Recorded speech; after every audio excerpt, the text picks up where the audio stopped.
said, unfortunately, I'm unable to sell you a plot. This graveyard is not for people of color.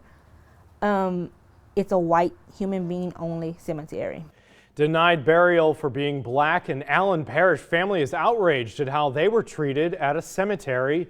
Tonight, that cemetery is issuing an apology to the family. They tried to bury their loved one at Oakland Springs Cemetery near Oberlin. They say an employee told them no, and the reason given left them shocked.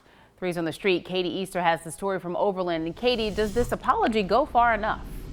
For the Simeon family, it's too little too late. They say the cemetery made an already difficult time in their lives even more difficult. And now there's fallout here at the cemetery. Madison and Shayla Simeon were left in shock when they came to the Oakland Springs Cemetery to get a plot for their father, Daryl Simeon. And she just looked us in our face like cold and was like, I can't sell you a plot. According to Simeon, the woman at the cemetery had this contract in her hand, which reads the right of burial the remains of white human beings. She had this paperwork in her hand on a clipboard that she said was drawn up 70+ years ago, and if we really wanted him to be buried there, she'd have to get approval first because he was a colored man. The Oakland Springs Cemetery Board president is aware of the incident. I am still very ashamed of it, of what happened. Who wouldn't be?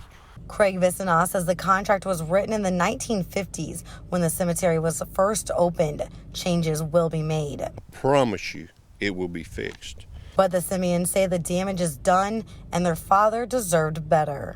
My dad wasn't just any man. He was a phenomenal man. He was a police officer in this same community for 15 years.